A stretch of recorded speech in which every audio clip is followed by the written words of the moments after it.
Magandang araw ka-Grace Farming.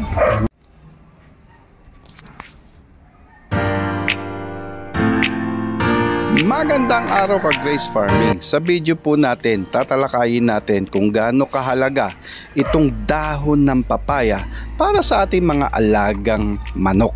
Ipapakita natin sa video kung papaano natin ibinibigay itong mga dahon na to at papaano yung proseso para sa ating mga alagang manok.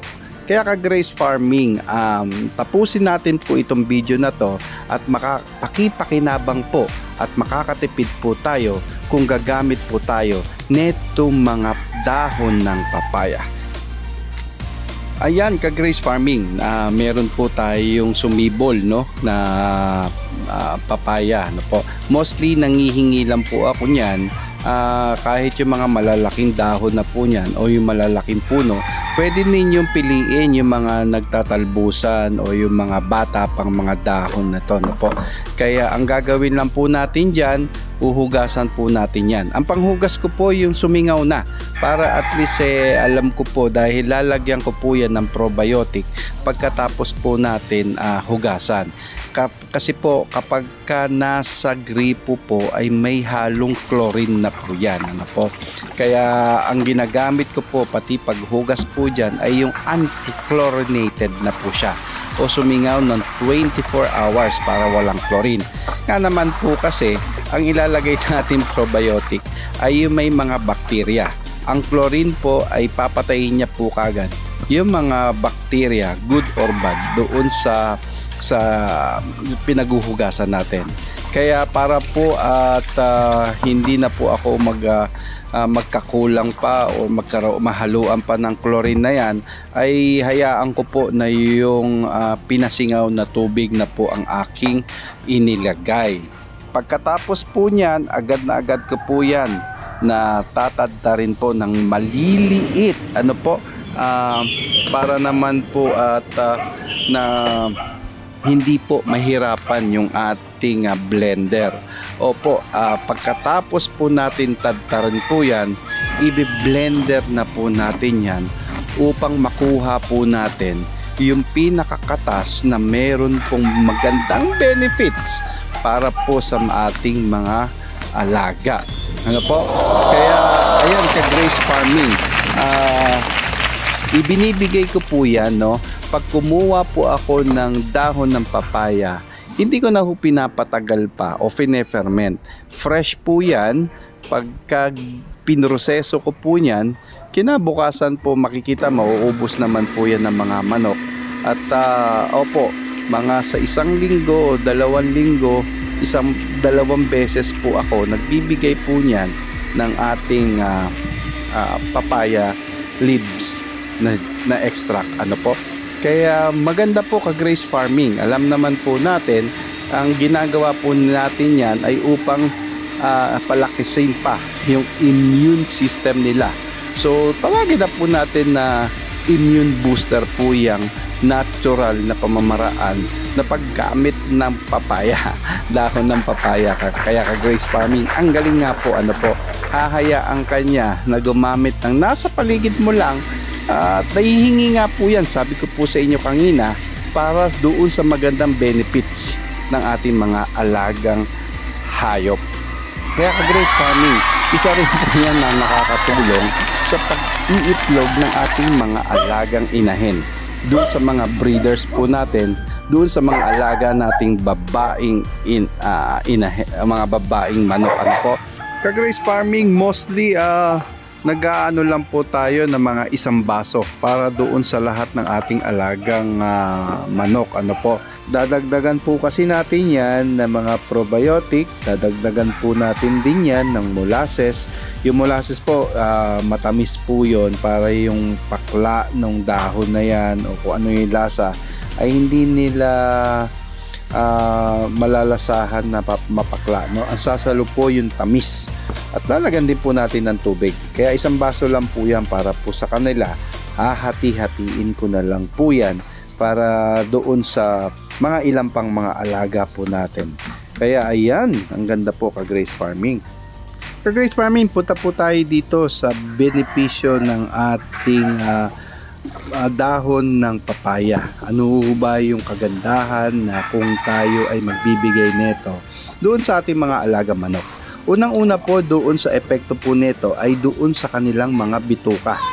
Kaya nga naman may mga parasite, may mga kinukonsider na rin na pangpurga. At isa pang magandang benepisyo kapag binigyan po natin ng ating mga alaga manok itong dahon ng papaya ay yung digestive system po nila. Gumaganda po yung panunaw po nila. Kaya po mapapansin nyo po doon sa mga ipot nila ay maganda. Minsan tuyo. Ano po? Kaya maobserbahan nyo po doon sa kanilang mga ipot. At ang susunod po natin yung hindi nagkakasakit. Ano po?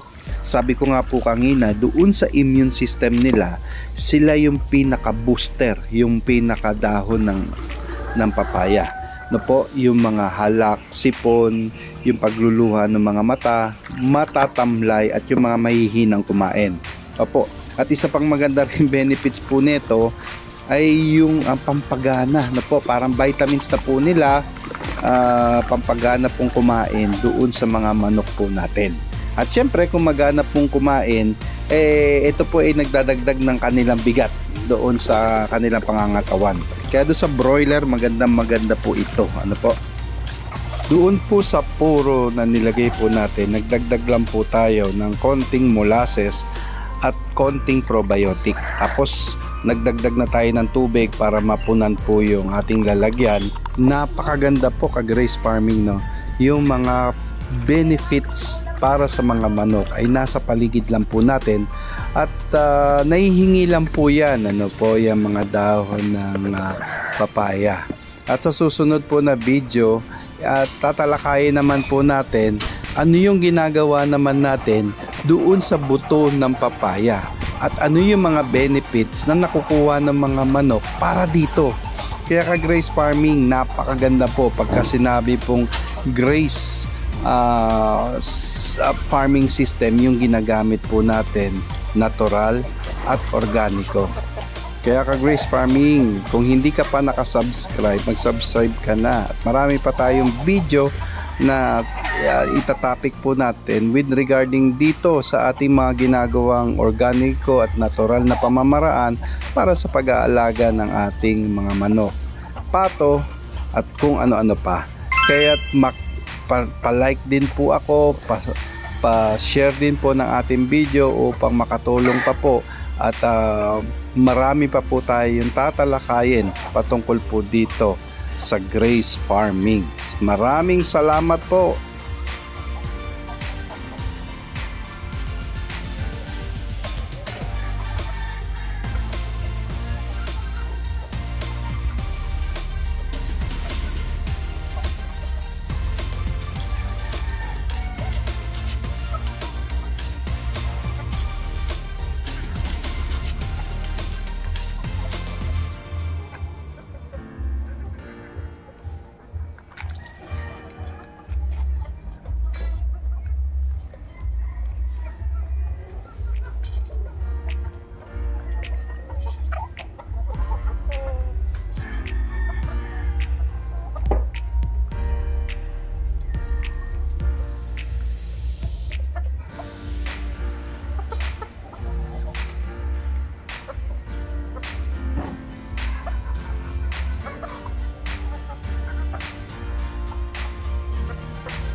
Man.